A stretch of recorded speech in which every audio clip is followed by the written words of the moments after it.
የምንካፈልበትን ርዕስ ነግራችኋለሁ። ክፍሉን ግን ላንብብላችሁ። ዛሬ እንድናየው የምፈልገው ክፍል ሁለተኛ ቆሮንቶስ ምዕራፍ 3 ያለ ክፍል ነው። ሁላችሁም መጽሐፍ ቅዱስ የያዛችሁ 18 ቁጥሮች አሉት። 3 እና 4ን አያይዘን ነው፣ ግን ዛሬ የምናየው ምዕራፍ 3 ነው። ግን መልእክቱ ምዕራፍ 3 እና ምዕራፍ 4ን በደንብ አያይዞ ያለ መልእክት ነው ማካፈላችሁ። ላንብብላችሁ፣ ከአንድ ጀምሮ ላንብበው። ከዛ በኋላ ነጥብ በነጥብ አንዳንድ ሐሳቦችን እያነሳን እንነጋገራለን። ሁለተኛ ቆሮንቶስ ምዕራፍ 3 ቁጥር 1 በእግዚአብሔር ፈቃድ የኢየሱስ ክርስቶስ ሐዋርያ የሆነ ጳውሎስ ይቅርታ ቁጥር 1 ነው ያነበብኩት፣ ምዕራፍ 1 ማለት ነው። እሺ ምዕራፍ 3 ቁጥር 1 እንደገና ራሳችንን ልናመሰግን እንጀምራለንን? ወይስ እንደ ሌሎች የማመስገኛ መልእክት ወደ እናንተ ወይስ ከእናንተ ያስፈልገን ይሆንን? ሰዎች ሁሉ የሚያውቁትና የሚያነቡት በልባችን የተጻፈ መልእክታችን እናንተ ናችሁ። እናንተም በሕያው እግዚአብሔር መንፈስ እንጂ በቀለም አይደለም፣ ሥጋ በሆነ በልብ ጽላት እንጂ በድንጋይ ጽላት ያልተጻፈ በእኛም የተገለገለ የክርስቶስ መልእክት እንደሆናችሁ የተገለጠ ነው። በክርስቶስ በኩል ወደ እግዚአብሔር እንዲህ ያለ እምነት አለን። ብቃታችን ከእግዚአብሔር ነው እንጂ በገዛ እጃችን እንደሚሆን አንዳችን እንኳ ልናስብ ራሳችን የበቃን አይደለንም። እርሱም ደግሞ በመንፈስ እንጂ በፊደል ለማይሆን ለአዲስ ኪዳን አገልጋዮች እንሆን ዘንድ አበቃን። ፊደል ይገድላልና መንፈስ ግን ሕይወትን ይሰጣል። ዳሩ ግን የእስራኤል ልጆች ስለዚያች ስለተሻረው ስለፊቱ ክብር የሙሴን ፊት ትኩር ብለው መመልከት እስኪሳናቸው ድረስ ያ በፊደላት በድንጋዮች ላይ የተቀረጸ የሞት አገልግሎት በክብር ከሆነ የመንፈስ አገልግሎት እንዴት ይልቅ በክብር አይሆንም? የኩነኔ አገልግሎት ክብር ከሆነ ይልቅ የጽድቅ አገልግሎት በክብር አብዝቶ ይበልጣልና። ያ የከበረ እንኳ እጅግ በሚበልጠው ክብር ምክንያት በዚህ ነገር ክብሩን አጥቷልና፣ ያ ይሻር የነበረው በክብር ከሆነ ጸንቶ የሚኖረውማ እጅግ ይልቅ በክብር ሆኗልና። እንግዲህ እንዲህ ያለ ተስፋ ካለን እጅግ ገልጠን እንናገራለን። የዚያን ይሻር የነበረውን መጨረሻ ትኩር ብለው የእስራኤል ልጆች እንዳይመለከቱ በፊቱ መጋረጃ እንዳደረገ እንደ ሙሴ አይደለንም። ነገር ግን ሐሳባቸው ደነዘዘ። ብሉይ ኪዳን ሲነበብ ያ መጋረጃ ሳይወሰድ እስከ ዛሬ ድረስ ይኖራልና በክርስቶስ ብቻ የተሻረ ነው። ነገር ግን እስከ ዛሬ ድረስ የሙሴ መጽሐፍት በተነበቡ ጊዜ ሁሉ ያ መጋረጃ በልባቸው ይኖራል። ወደ ጌታ ዘወር ባለ ጊዜ ሁሉ መጋረጃው ይወሰዳል። ጌታ ግን መንፈስ ነው። የጌታም መንፈስ ባለበት በዚያ እርነት አለ። እኛም ሁላችን በመጋረጃ በማይከደን ፊት የጌታን ክብር እንደ መስታወት እያብለጨለጭን መንፈስ ከሚሆን ጌታ እንደሚደረግ ያን መልክ እንመስል ዘንድ ከክብር ወደ ክብር እንለወጣለን። ምዕራፍ 4 ቁጥር 1 ብቻ ላንብብላችሁ፣ ተሻገሩና። ምክንያቱም በጣም የተያያዘ ነው። ያው ታውቃላችሁ የምዕራፍ ቁጥር ሰውን የሰጠው። ምዕራፍ 4 ቁጥር 1 ስለዚህ ይላል። ከላይ ከዘረዘረ በኋላ ስለዚህ ምዕራፍ 4 ቁጥር 1 ስለዚህ ምክንያት ምሕረት እንደተሰጠን መጠን ይህ አገልግሎት ስላለን አንታክትም። ሁሉም ሰው ይሄን እንዲለው ፈልጋለሁ። ስለዚህ ምክንያት ምሕረት እንደተሰጠን መጠን ይህ አገልግሎት ስላለን አንታክትም። ጮክ ያለ ድምፅ አንታክትም። እንጸልያለን። ጌታ ሆይ እናመሰግንሃለን። ክብር ሁሉ ላንተ ይሆን። ይሄን ጊዜ ስለሰጠህን ስምህ ለዘላለም ይባረክ። ኦ ሃሌሉያ። አሁን ደግሞ በመንፈስ የሆነውን ቃልህን በመንፈስ ቅዱስ የሆነውን ቃልህን በፊት ገልጠናልና እንደኛ የታደለ የአዲስ ኪዳን ሕዝብ የለምና ጌታ ሆይ ይህንን ቃልህን እንድትገልጥልን እለምንሃለሁ። በጌታ በኢየሱስ ክርስቶስ ስም እንድትናገረን ባለንበት ሁኔታ የሚያወጣ ያንተ ሕያው ቃል ለልባችን በእውነትም በድንጋይ ላይ እንደተጻፈ ሳይሆን በልባችን ሊጻፍ በተከተረው በዚህ በአዲስ ኪዳን በኢየሱስ ስም በልባችን እንድትጽፍልን እለምንሃለሁ። ክብር ሁሉ ለአንተ ይሁን በኢየሱስ በጌታችን ስም አሜን። እንዳልኳችሁ ምዕራፍ 3 ያለውን መልእክት ከተናገረ በኋላ ዝርዝሩን ይዘረዝልና ቁጥር 4 ላይ ስለዚህ ይላል። ስለዚህ ምክንያት፣ ስለ የትኛው ምክንያት? ከላይ ከዘረዘርኩት ምክንያት የተነሳ አንታክትም። እንዲህ አይነት አገልግሎት ስላለን፣ እንዲህ አይነት ኪዳን ስላለን፣ እንዲህ አይነት ህይወት ስላለን ምን አንልም? ኧረ እባካችሁ ጮክ በሉ። ንግግራችሁ ራሱ የታካች ይመስላል። ምን አንልም? መታከት ማለት ምን ማለት ነው? መድከም፣ መሰልቸት፣ ሌላው ትርጉም ተስፋ መቁረጥ ማለት ነው። እና ጳውሎስ ይላል በጣም እንደ ጳውሎስ ከኢየሱስ ክርስቶስ ቀጥሎ በብዙ መከራ ያለፈ ሰው የለም። በአዲስ ኪዳን፣ በብሉይ ኪዳን ምናልባት የምናውቀው ኢዮብ ልትሉ ትችላላችሁ። በአዲስ ኪዳን በብዙ መከራ በውስጥ ባሉት በውጭ ባሉት አንዳንድ ሐሰተኛ ወንድሞች ይላቸዋል። የወንድም ሐሰተኛ አለ ወይ ትላላችሁ? ዲታ አይነት ቨርዥን ነው። ወንድም ተብሎ ምን አይድረስ ነው የሚባለው። እና በብዙ ሲገፋ ሲናጥ ብዙ መከራ ሲደርስበት ያለፈ ያገለገለ ሰው ነው። ግን ምንድነው እስከ መጨረሻው ያቆመው? ምንድነው እስከ መጨረሻው ያተጋው? ምንድነው እስከ መጨረሻው ያጠነከረው ብላችሁ ብትሉ አሁን የምንመለከተው ክፍል ከዚህ የተነሳ ምን አንልም? አንታክትም። አንታክት ምንድነው? ዛሬ ልነግራችሁ የምፈልገው ምዕራፍ 3 ላይ ያለውን ሐሳብ ይቀጥለውና ከዛም ባለፈ ምዕራፍ 4 ላይ ያለውን ሐሳብ እንመለከታለን። አይታችሁ ከሆነ እዚሁ ምዕራፍ 4 ቁጥር 16 ላይ ላንብብላችሁ። በጣም የሚገርም ይደግመዋል። ምዕራፍ 4 ቁጥር 16 ላይ ሐሳቡን ይዛችሁ ርዕሱን ይዛችሁ እንድትሄዱ ርዕሱን ስሰጣችሁ በደንብ ስለዚህ ይላል። አሁንም ይዘረዝርና የሆነ ነገር ይዘረዝርና ከቁጥር 1 ጀምሮ እስከ ቁጥር 16 ያለውን ይዘረዝርና ስለዚህም አንታክትም ይደግመዋል። በጣም ማለት ድሮ ታውቃላችሁ አይደል? ቀኝ እጃቸውን እያነሱ ምን እናላለን? እናሸንፋለን እና ሞቶ ነው። በጣም አንታክትም፣ በፍጹም እጅ አንሰጥም፣ ተስፋ አንቆርጥም። ብዙ ነገር ይናገራል። አሁንም እሱም በሚቀጥለው እናየዋለን። አንታክትም። ስለዚህ ዛሬ የምነግራችሁ በዚህ ርዕስ ነው። አንታክትም በሚል ርዕስ ነው የምነጋገረው። አንታክትም፣ በፍጹም አንታክትም።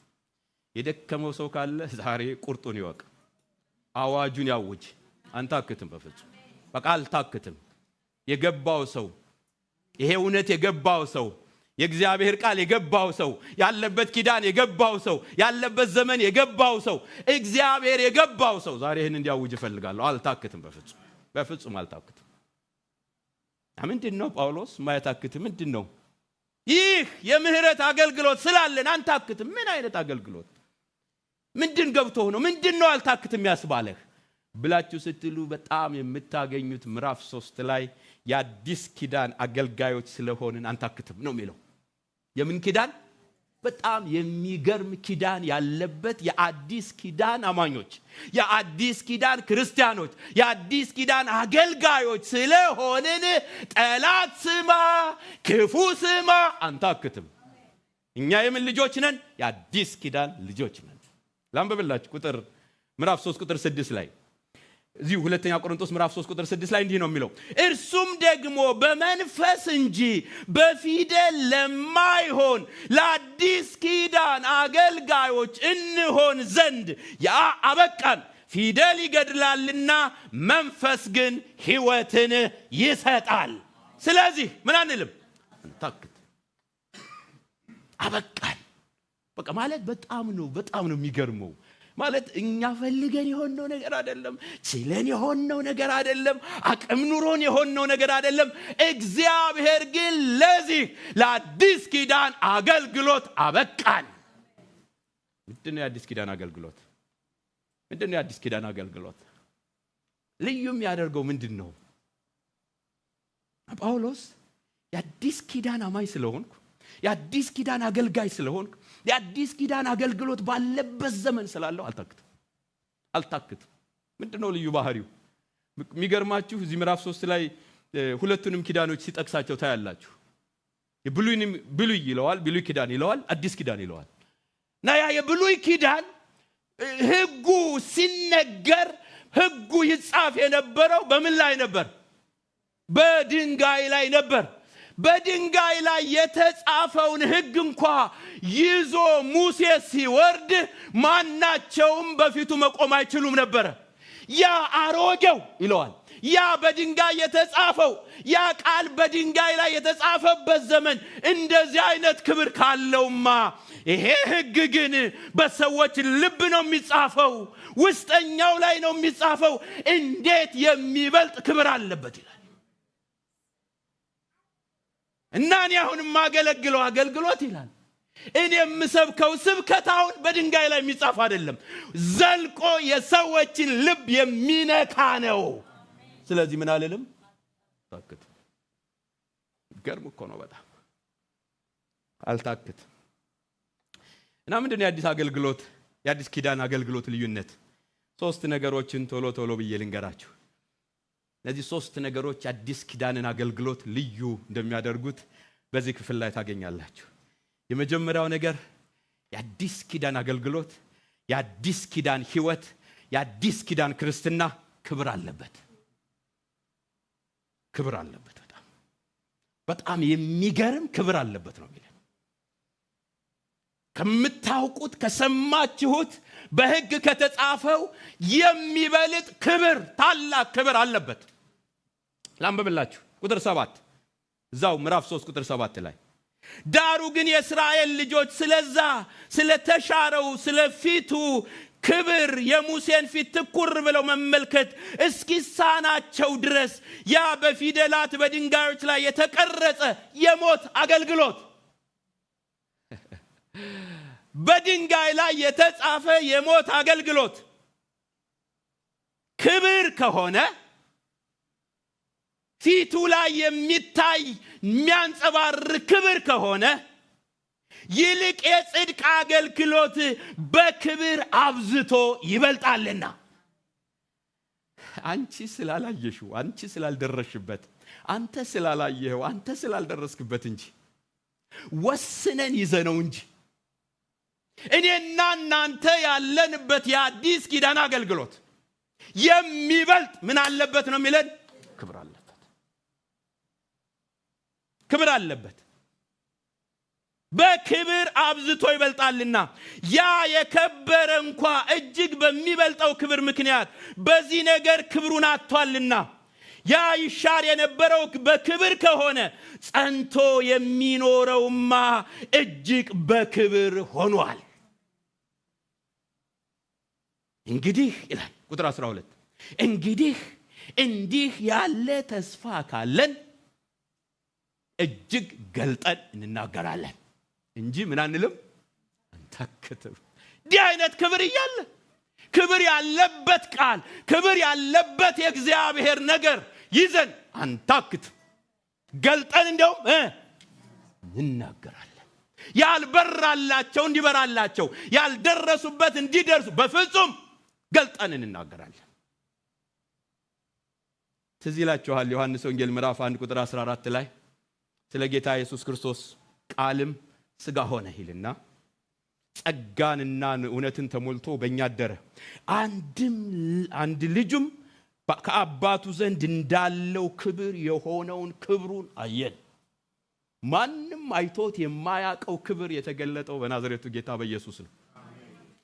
ያ ነው አዲስ ኪዳን።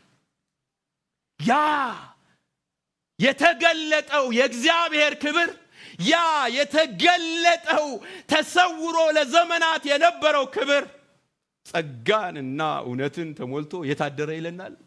እኛ ደው እግዚአብሔር ይርዳን። በጣም የታደረ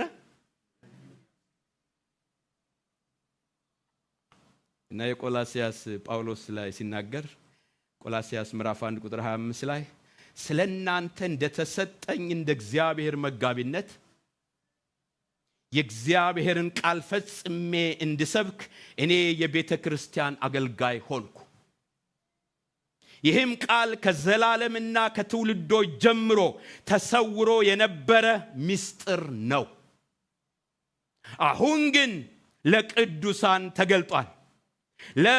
ለእነርሱም እግዚአብሔር በአሕዛብ ዘንድ ያለው የዚህ ምስጢር ክብር ባለጠግነት ምን እንደሆነ ሊያስታውቅ ወደደ።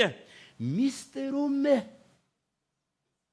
የክብር ተስፋ ያለው ክርስቶስ በእናንተ ዘንድ መሆኑ ነው።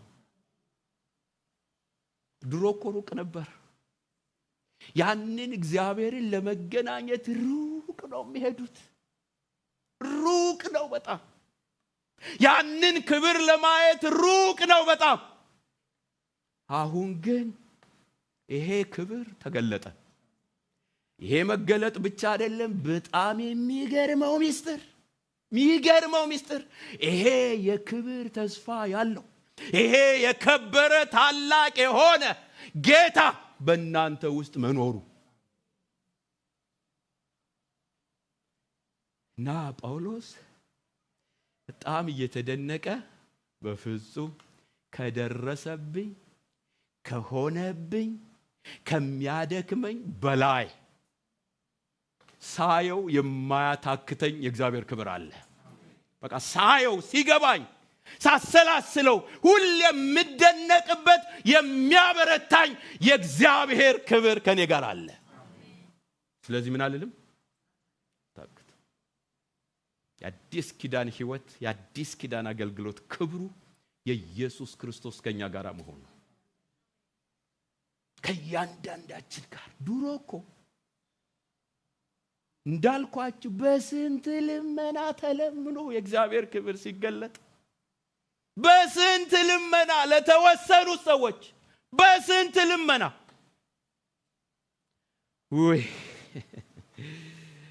እና ይሄንን አወቅንና እኛ ወንጌላውያን ፋነንን እንጂ ማለት እንዴት እንደፋነንን ታውቃላችሁ? ሁላችን አገልጋዮች ነን። ምን አገልጋይ ያስፈልገናል እስከምንል ድረስ ልቅ ሆነን ደግሞኛ ልቅ ሆነን በጣም ይሄ ስትራክቸር ለስ ሆነን በጣም ምንም አይነት ተዋረድ ያመራር ተዋረድ ምንም ሃይ ማይባል ሆነን እንጂ እውነቱ እግዚአብሔር በእኛ ውስጥ በእያንዳንዳችን ውስጥ የገለጠው የሚገርም ክብር አለ። አዲስ ኪዳን የሚያስብለው ያ ጌታ መቅደሱን እያንዳንዳችን ጋር ማድረጉ በእያንዳንዳችን ሕይወት ማድረጉ እና ምንድነው የሚለው አልታክትም። እና እንደውም በጣም የሚገርመኝ ሁለተኛ ጢሞቴዎስም ላይ ይናገራል ምዕራፍ 2 ቁጥር 9 ላይ ይህንንም በመስበክ እንደ ክፉ አድራጊ እስክታሰር ድረስ መከራ እቀበላለሁ። ይሄንን እውነት በመስበክ ይሄን ክብር ያለበትን አገልግሎት በማገልገል ይሄን ጽድቅ ያለበትን አገልግሎት በማገልገል እስክታሰር ድረስ እንደ ክፉ አድራጊ መከራ እቀበላለሁ። የእግዚአብሔር ቃል ግን አይታሰርም ይልና በጣም የሚገርመው ስሙኝ አይታሰርም። ቁጥር 10 ስለዚህ እነርሱ ደግሞ በክርስቶስ ኢየሱስ ያለውን መዳን ከዘላለም ክብር ጋር እነማን እነዚህ ምሰብክላቸው በክርስቶስ ኢየሱስ ያለውን መዳን ከዘላለም ክብር ጋር እንዲያገኙ መዳን ከክብር ጋር ሃሌሉያ እስኪ መዳን በሉ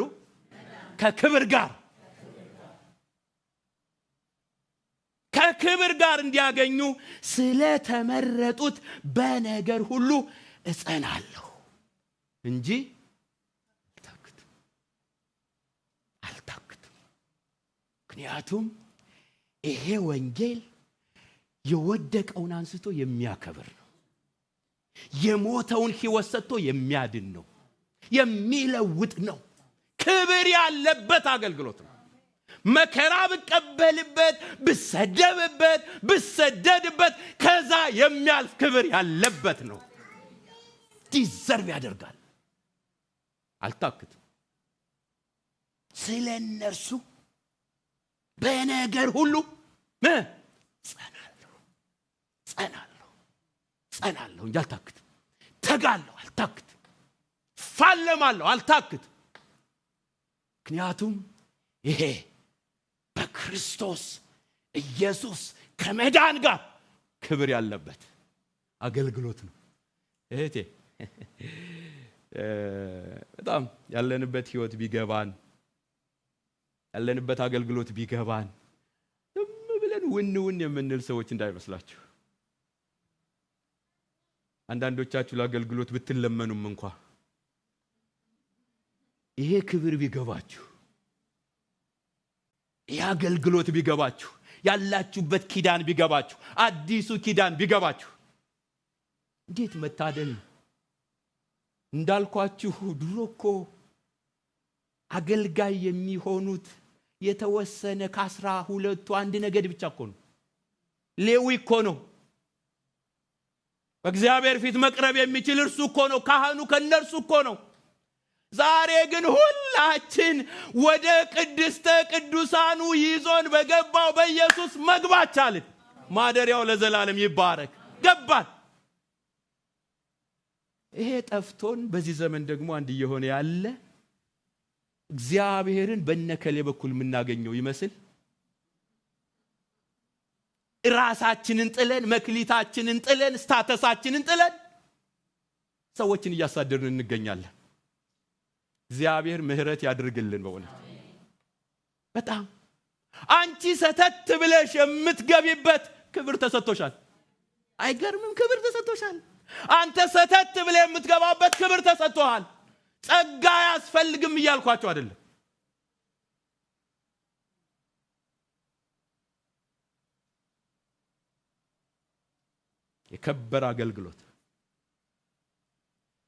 የከበረ አገልግሎት ተሰጥቶኛል። ስለዚህ አዲስ ኪዳን አገልግሎት ክብር ያለበት ስለሆነ አልታክትም።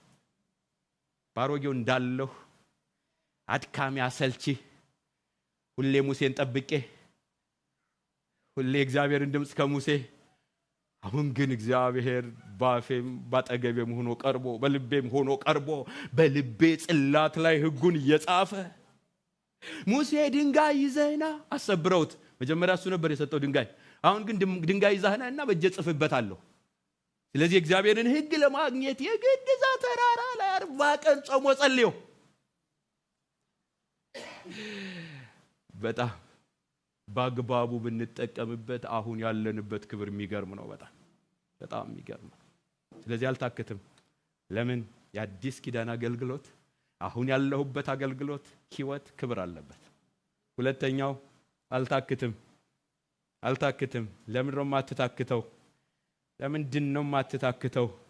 ይሄ ሁሉ እየደረሰብህ ለምን ነው የማትታክ? አልታክትም።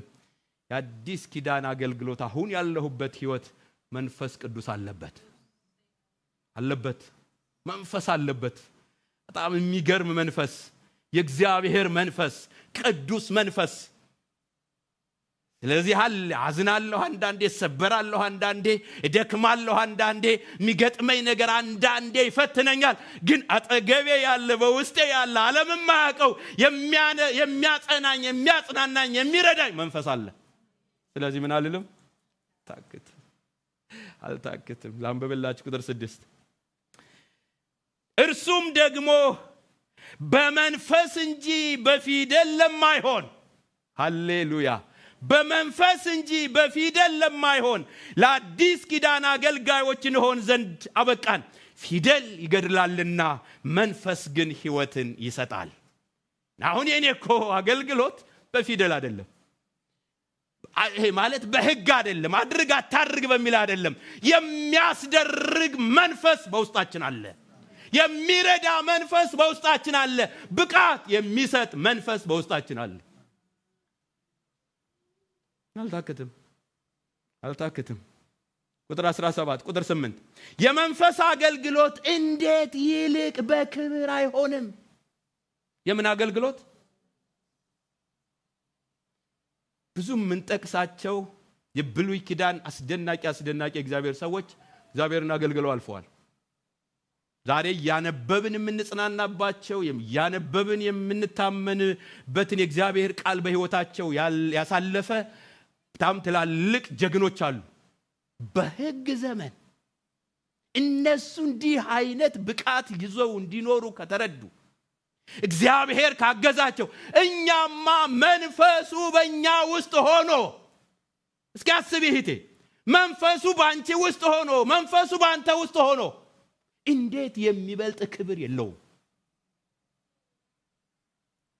አንዳንድ ጊዜ ያው ተለያየ ቴዎሎጂ ያሳደገን ስለሆንን በጣም የተለያየ ነገር ልምምድ ይዘን አድገን እንጂ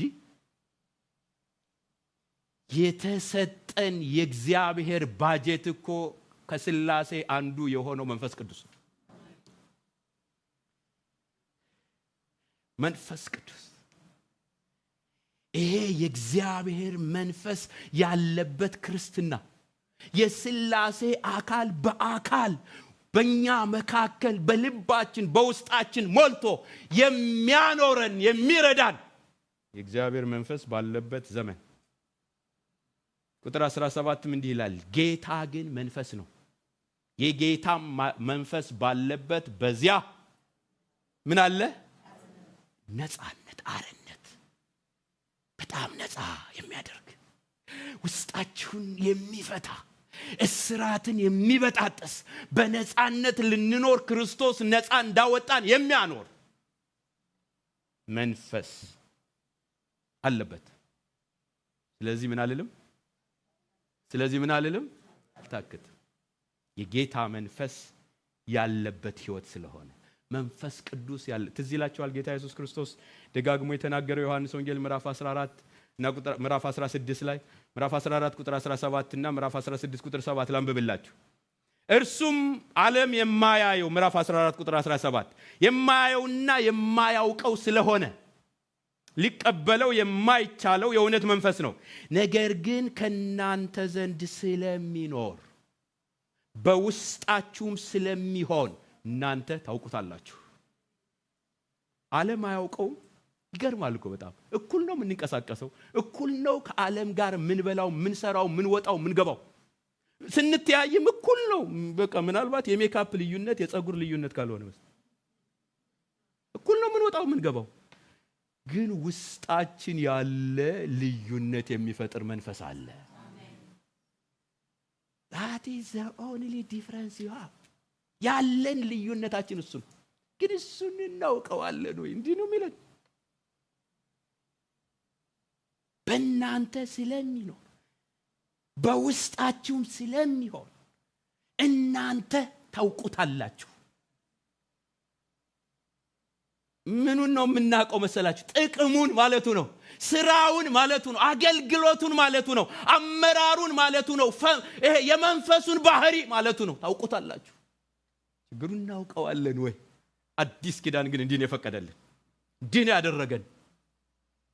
በውስጣችን የእግዚአብሔር መንፈስ በእያንዳንዱ እርምጃዎቻችን፣ በእያንዳንዱ እንቅስቃሴዎቻችን፣ በአገልግሎት በህይወታችን የሚመራ የሚያሰማራ የሚረዳ የሚያጽናና የሚመክር መንገድ የሚያሳይ የሚያበረታ የሚያቆም የሚያጸና ታውቁታላችሁ። እንዴት ሆነሽ እንዲህ ዛሬ ቆምሽ? ሰው ሁሉ ግራ ሲገባው አንተ ግን ፊትህ ፈካ ብሎ ሲታይ፣ አንቺ ግን ፊትሽ ለየት ብሎ ሲታይ ምን ሆነህ ነው? እኩል ናችሁ። ስጋ ነው ልብስን የለበሳችሁት፣ አንድ መስሪያ ቤት ነው የምትሰሩት። ምንም አይታወቅም ልዩነታችሁ። ውስጣችሁ ያለ መንፈስ ግን አለ። እሱ የሚገባውን ቦታ ካገኘ በጣም ልዩነት አለ እንጂ በጣም አለ እንጂ ምን ሆነ ነው ፊትህ እንዲህ ሆነው? አረ ምን ሆነሽ ነው? ዘመኑ እኮ እንዲህ አይደለም፣ ሁኔታው እኮ እንዲህ አይደለም የተፈጠረው። አልሰማሽም ወይ? በመስሪያ ቤቱ አልሰማህም ወይ? እንዲህ እኮ እየተወራ ነው። አንተ ግን ምንድነው ምንም ድንግጥ ማትል? ማይታወቅና ማይታይ መንፈስ አለ።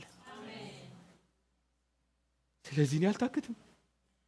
ከሚደክመው ጋር እንዴት እደክማለሁ? ተስፋ የሚቆርጠው ጋር እንዴት ተስፋ ቆርጣለሁ? ከሚናወጣው ጋር እንዴት እናወጣለሁ? አላ ነገ የሆነ ነገር። ይሄ ባጀት ግን ስንት ሰው እየተጠቀመው ይሆን? ይሄ ባጀት ስንት ሰው እየተጠቀመው ይሆን? አልታክትም። ምዕራፍ 16:7 እኔ ግን እውነት እነግራችኋለሁ፣ እኔ እንድሄድ ይሻላችኋል። እኔ ባልሄድ አጽናኙ ወደ እናንተ አይመጣምና፣ እኔ ብሄድ ግን እርሱን እልክላችኋለሁ። እርሱም መጥቶ ስለ ኃጢአት፣ ስለ ጽድቅም፣ ስለ ፍርድም ዓለምን ይወቅሳል። ጳውሎስ ይሰብካል፣ ብሎ ቆሞ ይሰብካል። ሄዶ ግን የሰውየውን ልብ ሲለውጠው የሚገኘው መንፈስ ቅዱስ ነው። ጳውሎስ አይደለም የሚታገለው፣ ሄዶ ይወቅሰዋል። እኔ ምን አቅም አለኝ? እኔ ምን አቅም? አንዳንዴ እንዲህና እንደዛ ሲባል ሰማሉ። ምን አቅም አለ? በቃ የእግዚአብሔር ቃል ይናገራል። ጳውሎስ የሰዎች ልብ የሆነ አውቶማቲካሊ ይለወጣል። የሆነ በቃ የጠንቋዩ የሆነ ነገር ሲሆን ያያል። ምንድነው ጳውሎስ ላይ ያለው? መንፈስ አላ። በቃ መንፈስ አላ ሄዶ የሰዎችን ልብ የሚያንበረክክ፣ የሚወቅስ፣ የሚለውጥ ያንን ድንጋይ ፈላስፋ ተማርኩ አወቅኩ የሚለውን ሄዶ የሚነካ ግን በጣም በደካማ ሰው የሚመስል የተነገረ ምን ይላል? ዓለምን ይወቅሳል። በቃ ዓለምን ይወቅሳል። ይሄ መንፈስ አንቺ ዝም ብለሽ መናገር ብቻ ነው። አንተ ዝም ብለህ መኖር ብቻ ነው። አንተ ብቻ ዝም ብለህ እግዚአብሔርን ቃል አውራው። በቃ ዝም ብለህ እግዚአብሔርን ቃል ኑረው። ከዛ በአንተም ህይወት በአንተም ንግግር ዓለም ይወቀሳል። ከቃሉ በስተጀርባ የሚሰራ መንፈስ ስላለ እና እኔ ምን አደከመኝ? ስለዚህ ምን አልልም፣ አልታክትም። የምነግራችሁ ገና ብዙ አለኝ፣ ነገር ግን አሁን ልትሸከሙት አትችሉም። እሱ የእውነት መንፈስ በመጣ ጊዜ ወደ እውነት ሁሉ ይመራችኋል። አይዞሽ፣ አይዞህ፣ ግራ ገባህ፣ ይሄው የሚል በጣም የሚገርም ማንም አጠገባችሁ የለም፣ ግን ውስጣችሁን የሚጮህ እንዴት እንድትጸልዩ እንኳን ሳታውቁ ስትቀሩ የሚቃትት የማን መንፈስ? ለዚህ ነው በብሉይ ኪዳን እንኳን በትንቢተ ዘካርያስ የተጻፈው በመንፈሴ እንጂ በኃይልና በብርታት አይደለም ይላል የሰራዊት ጌታ እግዚአብሔር። ትንቢቱ ዛሬ ለኔና ለእናንተ እውን ሆነ። አስቀድሞ የተነገረው በመንፈሱ የሚሆን የእግዚአብሔር ሥራ የሚረዳ፣ የሚመራ፣ የሚያጽናና መንፈስ ቅዱስ ከኛ ጋር። ክብር ለጌታ ይሁን። እና እህቴ እኔ መቼም ስለ አዲስ ኪዳን ክርስቲያኖች የእግዚአብሔር ቃል እንደሚናገረው ስታስቡ ያንዳንዳችን ቤት ውስጥ ያንዳንዳችን ህይወት ውስጥ ያለው የመለኮት ሙላት፣ ያንዳንዳችን ውስጥ ያለው የእግዚአብሔር ክብር፣ ያንዳንዳችን ውስጥ ያለው የእግዚአብሔር የመንፈስ መለቀቅ ባጀት ማለት ነው። ያ ባጀት ግን መሬት ወርዶ በእኔ ህይወት ላይ ስራ እየሰራ ነው ወይ? በአንተ ህይወት ላይ ስራ እየሰራ ነው ወይ? ጳውሎስ ህይወት ላይ ግን ስራ እየሰራ ታዩታላችሁ። አልታክትም። ስለዚህ ዛሬ እግዚአብሔር ምንድነው እያለን ያለ? ማያታክት ፓስተር አይዞህ ስላል አይደለም። የሆነ ሰው መጥቶ አይዞህ አለው ስላል አይደለም። የለም በፍጹም በቃ አይቻልም። እሱ በቃ ማለት ይሄስ ጥሩ ነው፣ እሱ መባባል ጥሩ ነው። ግን የሚያቆም ክብር ሆኖ የተገለጠልን ጌታ፣ መንፈስ ሆኖ በመካከላችን ያለ ጌታ ያለበት ኪዳን ውስጥ ነው የምንኖረው። ሶስተኛውን ልንገራችሁና ላጠቃልል። ለምን ነው የማትታክተው? አልታክትም። የአዲስ ኪዳን አገልግሎት ልዩነት የሚያመጣ ነገር ስላለው አልታክትም። ምንድን የምንመስለው መልክ አለ። አዲስ ኪዳን ምን መስለው መልክ የሚገርማችሁ የሆነ ማለት አቅጣጫ የለሽ፣ መልክ የለሽ፣ ምሳሌ የለሽ፣ በፊታችን የቆመ የሌለን ሰዎች አይደለንም። ሰው እንኳን ብታጡ፣ ሰው እንኳን አጠገባችሁ ባይኖር ነገር ግን ምሳሌ የሆነ ከፊታችሁ የቆመ ጌታ አለላችሁ። በጣም ነው የሚገርመኝ። የተገለጠ መልክ አለን። የተገለጠ ልንመስለው የተጠራንበት ልክ ያለን ሰዎች ነን። አዲስ ኪዳን በጣም ልክ አለን። እንዴት ነው በሉኝ? ላንብብላችሁ ቁጥር 18 እኛም ሁላችን በመጋረጃ በማይከደን ፊት የጌታን ክብር እንደ መስታወት እያብለጨለጭን መንፈስ ከሚሆን ጌታ እንደሚደረግ ያን መልክ እንመስል ዘንድ ከክብር ወደ ክብር እንለወጣለን።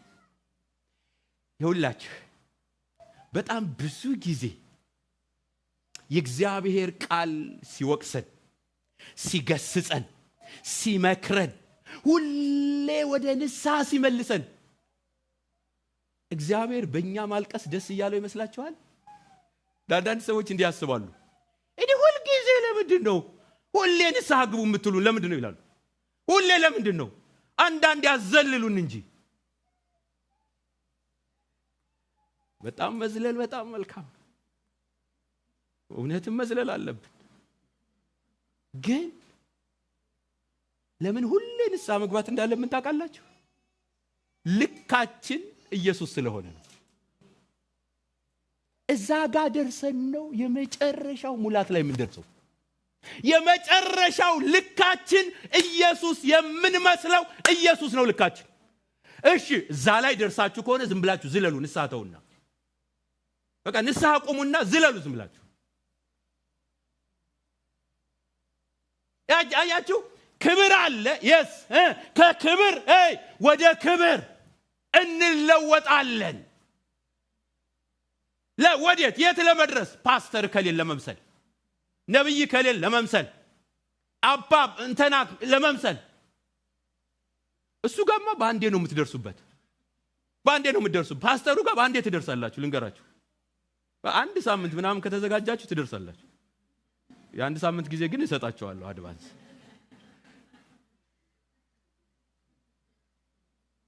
ደርሰን ማንጨርሰው ልክ አለን። አየህ፣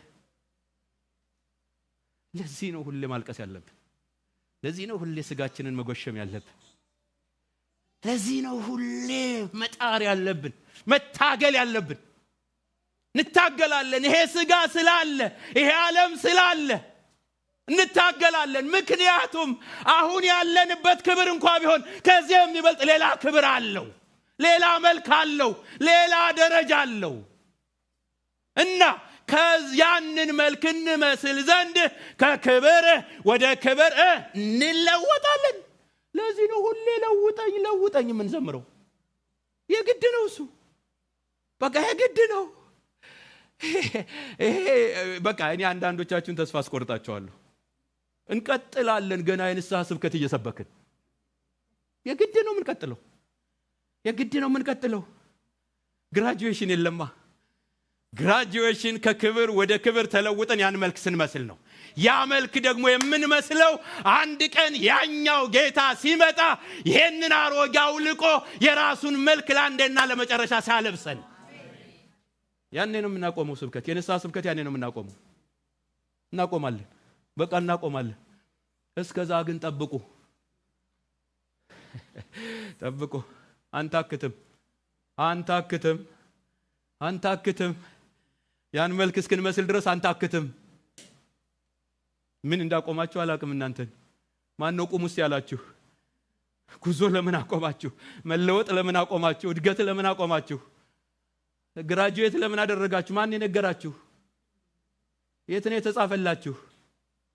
ላንብብላችሁ በጣም ፊልጵስዩስ ላይ ምዕራፍ 3 ቁጥር 10 እርሱንና ከ10 እስከ 11 አለፍ ብዬ ማነበዋለሁ እስከ 14 እርሱንና የትንሣኤውን ኃይል እንዳውቅ። ፊልጵስዩስ ምዕራፍ 3 ከ10 ጀምሮ እርሱንና የትንሣኤውን ኃይል እንዳውቅ በመከራው እንድካፈል ወደ ሙታንም ትንሣኤ ልደርስ ቢሆንልኝ በሞቱ እንድመስለው እመኛለሁ። አሁን እንዳገኘው ወይም አሁን ፍጹም እንደሆንኩ አይደለም። በኢየሱስ ስም ይሄንን ዝጉት ዛሬ። አሁን ፍጹም እንደሆንኩ ወይም እንዳገኘሁት አይደለም። አይደለም። ነገር ግን ስለርሱ በክርስቶስ ኢየሱስ የተያዝኩበትን ያንን ደግሞ ይዛለሁ ብዬ እፈጥናለሁ። ወንድሞች ሆይ እኔ ገና እንዳልያዝኩት እቆጥራለሁ። ነገር ግን አንድ ነገር አደርጋለሁ፣ በኋላ ያለውን እየረሳሁ በፊት ያለውን ለመያዝ እዘረጋለሁ። በክርስቶስ ኢየሱስ ከፍ ከፍ ያለውን የእግዚአብሔርን መጥራት ዋጋ እንዳገኝ ምልክትን እፈጥናለሁ። ምን አቆማችሁ? ፍጥነታችሁን ምን ገታው? የእድገት ፍጥነት፣ ለዛ የጸሎት ጉልበት፣ በጾም ጸሎት መትጋት።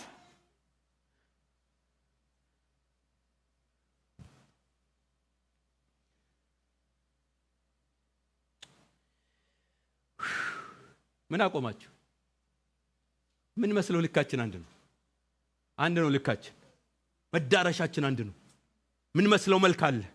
እዛ ይላችሁም እንደ ሮሜ ምዕራፍ 8 ቁጥር 29 ላይ ልጁ በብዙ ወንድሞች መካከል በኩር ይሆን ዘንድ አስቀድሞ ያወቃቸው የልጁን መልክ እንዲመስሉ አስቀድሞ ወስኗልና። የተወሰነው ውሳኔ ይሄ ነው። በአብ ዘንድ የተወሰነው ውሳኔ፣ በመለኮት ዘንድ የተወሰነው ውሳኔ ይሄ ነው። እምናቆመው ኢየሱስን ስንመስል ብቻ ነው። ስለዚህ አልታክትም፣ በፍጹም አልቆምም፣ በፍጹም እሮጣለሁ፣ እፈጥናለሁ። ጌታዬና አምላኬ። ይሄ ነው አዲስ ኪዳን ማለት። ክብር ለኢየሱስ ይሁን። መልክ አለን። ምን መስለው መልክ አለን። ዓላማ ያደረግነው መልክ አለ። እሱን እንዴት ሁኜ ነው የምቆመው? እንዴት ሁኜ ነው እንዲህ አይነት ሰው ሁኜ ነው እንዲህ የምቆመው? እንዴት ሁኜ ነው የምቆመው? እንዴት እቆማለሁ? እንዴት በቃኝ እንዴት እላለሁ? እንዴት ታክታለሁ? ይሄን ጠማማነት ይዤ እንዴት ሁኜ፣ ይሄን ክፋት ይዤ እንዴት ነው የምቆመው? ይሄ በቀላሉ ግልብጥ የሚል ማንነት ይዤ እንዴት ነው የምቆመው? ኧረ በኢየሱስ ስም እፈጥናለሁ። በቃ እፈጥናለሁ። ይሄን እየጣልኩ አሮጌውን እየጣልኩ ክብርም እንኳን ቢሆን ከክብር በላይ ክብር ስላለ እፈጥናለሁ። ልክ አንድ ነው። በቃ ልክ አንድ ነው።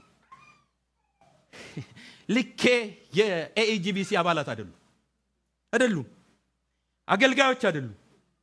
ልኬ የናዝሬቱ ኢየሱስ ነው። በቃ እና ይህን ልክ ያደረገ ሰው አይታክትም፣ በፍጹም አይታክትም። የሆነ ነገር ገጥሞታል፣ እንደውም በሞቱ መስለዋለሁ። እንደውም እሱን ነው የምከተለው እኔ። ስለ ጽድቅ ሞቷል፣ የስ ስለ ወንድሞቹ ሞቷል፣ የስ ስለ እህቶቹ ሞቷል፣ የስ ስለ ዓለም እንደውም እሱን ነው የምመስለው። ስለ ጠላቶቹ ሞቷል፣ የስ እሱን ነው የምመስለው። ማን ነው ስለ ጠላቱ የሚሞት ዛሬ? ቀልደኛ። ጭንጥቅ ስለበላት ቀልደኛ ገበሬ መቼ ነበር የሚሞተው?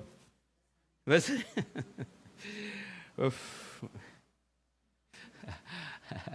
ማታቋት የምትገኘው መጽሐፈ ይርዳው ላይ ነው።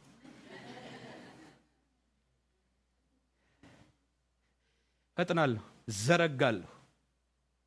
ምመስለው መልክ አለኝ። ከክብር ወደ ክብር ነው እሱ ደግሞ የሚለውጠው። አትቁም ወንድሜ፣ በፍጹም አትቁም፣ በፍጹም አትቁም፣ በፍጹም። አንዳንድ ሰው በጣም በቃ የሆነ ቦታ ላይ ሲደርስ በቃው ይሄን ነበር የምፈልገው ይላል። ወይ አንደኛ ጴጥሮስ ምዕራፍ 2 ቁጥር 21 ላይ የተጠራችሁለት ለዚህ ነውና ክርስቶስ ደግሞ ፍለጋውን እንድትከተሉ ምሳሌ ትቶላችሁ ስለናንተ መከራን ተቀብሏልና እርሱ ኃጢአት አላደረገም፣ ተንኮልም ባፉ አልተገኘበትም፣ ሲሰድቡት መልሶ አልተሳደበም፣ መከራን ሲቀበል አልዛተም፣ ነገር ግን በጽድቅ ለሚፈርደው ራሱን አሳልፎ ሰጠ። ይሄ ነው የምትከተለው አንተ። ይሄ ማንነት ነው። ልክ ይሄ ነው። ሲሰድቡት ምን ያላለ እጥፍ የመለሰ እና ራስክን ይወስኪ ራስሽን ይወስኪ መከራ ሲቀበል አልዛተም፣ ተንኮል ባፉ አልተገኘበትም። ሲናገር የምሩን ነው የሚናገር፣ በተንኮል አይናገርም፣ በሽንገላ አይናገርም። ይሄ ነው የምንከተለው ጌታ። ልንመስለው የተጠራ ነው። ለዚህ ነው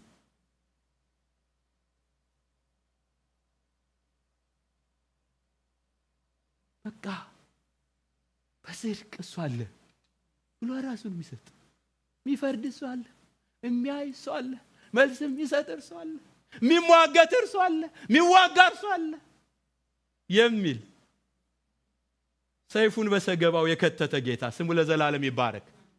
ክተታል ጴጥሮስ እሱን ሲይዙት ለኢየሱስ ተሟግቶ ሰይፍ መዘዘ። ክተት ጸጉሩ የተቆረጠች ጆሮ ነበር ቀጠለለት። ማልኮስ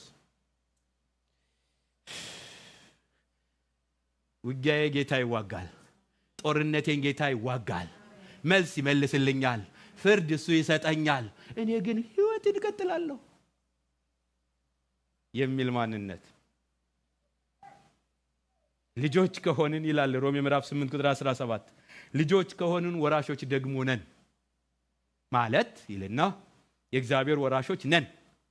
አብረን ደግሞ እንድንከብር አብረን ከኢየሱስ ጋር አብሮ መክበር የሚፈልግ ከኢየሱስ ጋር በጣም መክበር የሚፈልግ አይደረስባችሁ የሚቀጥለው ፈተና ተንኮለኛ ነኝ አይደል? አይ አይደለም።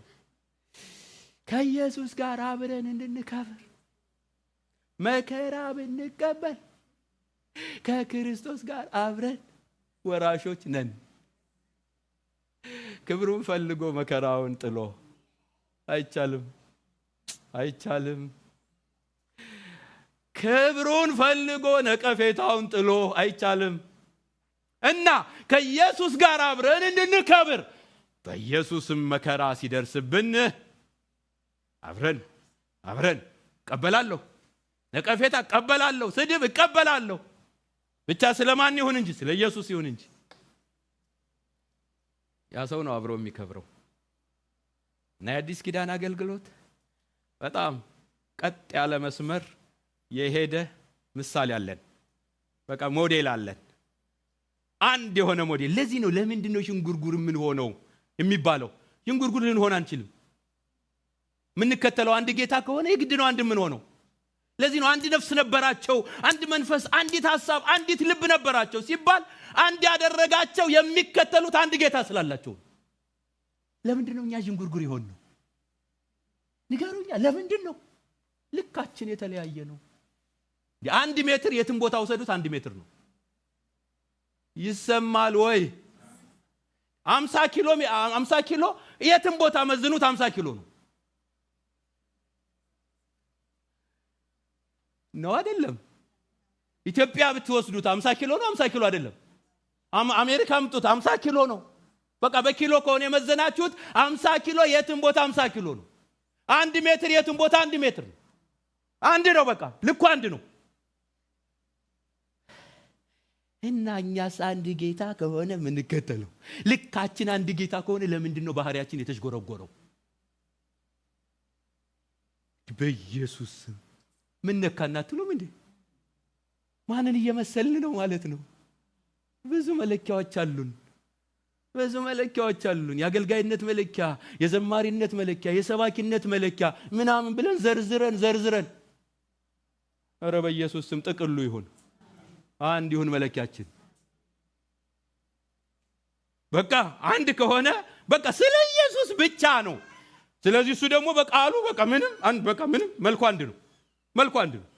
ቅድስና ነው መልኩ፣ ፍቅር ነው መልኩ፣ ትህትና ነው መልኩ፣ የዋህነት ነው መልኩ፣ ፍቅር በቃ ሌላ መልክ የለውም። ይሄ ያንቺን አስተዳደግ የሚያልፍ የሚገዛ መልክ ነው። ያንተን አስተዳደግ የሚያልፍ የሚገዛ መልክ ነው። ያንተን ዲኖሚኔሽን ባህሪ የሚያልፍ የሚገዛ መልክ ነው የኢየሱስ መልክ። እሱን ምሰሉ፣ አለቀ። እሱን ምሰሉ። እሱን ስትመስሉ በቃ እንትን ትላላችሁ። ሰልፋችን ያማረ ይሆናል። በቃ አሰላለፋችን ያማረ፣ መልካችን አንድ ነው።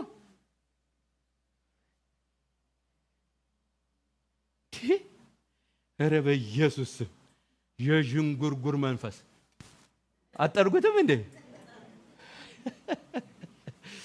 አንድ መልክ። ይሄ ነው አዲስ ኪዳን ማለት። አዲስ ኪዳን ማለት ይሄ ነው። ብሉይ ኪዳን ይሄ አልነበራቸውም። ሰው ሆኖ ሞዴል የሆነ አንድ ፍጹም ኢየሱስ ብቻ ነው። እና እሱን ምሰሉታ። ከክብር ወደ ክብር እየተለወጣችሁ እሱን ምሰሉት። ከክብር ወደ ክብር። አሁን ያላችሁበት ክብር ቢሆን ሌላ ክብር አለው፣ ሌላ መልክ አለው። እሱን ምሰሉ። ስለዚህ አልታክትም፣ ይሄዳል ያንስ እስክመስል ድረስ። ያንስ ፍጹምነት፣ አንተ በጎ ታማኝ ባሪያ የሚለው ፍጹምነት እስኪደርስ ድረስ አልታክትም። ስለዚህ አዲስ ኪዳን አገልጋዮች፣ አዲስ ኪዳን አማኞች፣ አዲስ ኪዳን ክርስቲያኖች ሞቷቸው ይሄ ነው፣ አልታክትም። ለምን ነው የማትታክተው? ክብር አለ። ለምን ነው የማትታክተው? መንፈስ ቅዱስ አለ። እኔ ብቻዬን አይደለሁማ፣ ሰራዊት ያለኝ ሰው ነኝ። መለኮት ከኔ ጋር ያለ ሰው ነኝ። በውስጤ ማንም የማያውቀው መንፈስ ያለኝ ሰው ነኝ ነው እኮ። እውነቱ እሱ እኮ ነው። ልሳን እየተናገርኩ ለመፎከር ብቻ ሳይሆን እየኖርኩ የሚያኖረኝ መንፈስ አለ። የምመስለው መልክ አለኝ፣ አልታክትም። እዛ እስክደርስ ድረስ መልክ አለኝ፣ ልክ አለኝ፣ እኔ ልክ አለኝ፣ ሜትር አለኝ፣ የህይወት ሜትር አለኝ፣ የአገልግሎት ሜትር አለኝ፣ የጸሎት ሜትር አለኝ፣ የፍቅር ሜትር አለኝ። እሱም ኢየሱስ ይባላል። ስለዚህ እያንዳንዱን ነገራችሁን በሱ ለኩት፣ በፍጹም ከሌላው ጋር ተውት። እንጸልያለን። አልታክት። ስለዚህ ምክንያት ምህረት እንደተሰጠን መጠን የአገልግሎት ስላለን አንታክት። ወገኔ በፍጹም አትድከሚ፣ በፍጹም አትድከም፣ በፍጹም አትቁም። በፍጹም እንዴት ምን ይዘን ነው የምንቆመው? የቱ ጋር ደርሰን ነው የምንቆመው? ኧረ ገና ፈጥናለሁ፣ ኧረ ሮጣለሁ፣ እዘረጋለሁ ልይዘው። ዋው! በጌታ በኢየሱስ ስም ያድርግልን። እንቆምና እንጸልያለን። ያድርግልን እህቴ፣ ያድርግልን ወንድሜ። በፍጹም ለምን ትቆማለህ? ለምን ትቆማ? አንታክትም። መከራ አያቆመንም፣ ፈተና አያቆመንም፣ ቻሌንጅ አያቆመንም፣ የትኛውም ተግዳሮት አያቆመንም፣ ዓለም አታቆመንም፣ ስጋ አያቆመንም፣ ሰይጣን አያቆመንም። የሚበልጥ ጌታ አለን። የኔም ባህሪ አያቆመንም። ልክሽ ኢየሱስ ይሆን፣ ልክህ ኢየሱስ ይሆን፣ ልትመስለው የምትጓጓለት ኢየሱስ ይሆን። ወደዛ የምትሮጥ ከሆነ አትታክትም። ክብር ለኢየሱስ ይሆን፣ ክብር ለጌታ ለኢየሱስ ይሆን። ክብር ለኢየሱስ ይሆን። የደከማችሁ በኢየሱስ ስም ንቁ፣ የዛላችሁ በኢየሱስ ስም በርቱ፣ የቆማችሁ በኢየሱስ ስም ሄዱ፣ የዘገያችሁ በኢየሱስ ስም ፍጠኑ። በጌታ በኢየሱስ ስም ወደዚህ ፍጠኑ፣ ወደዚህ ሞቱን ልመስለው እንኳ። ጌታ አይነት ህይወት ነው። እሱ ነው አዲስ ኪዳን ማለት። ጌታ ሆይ እናመሰግንሃለን፣ ጌታ ሆይ እናመሰግንሃለን።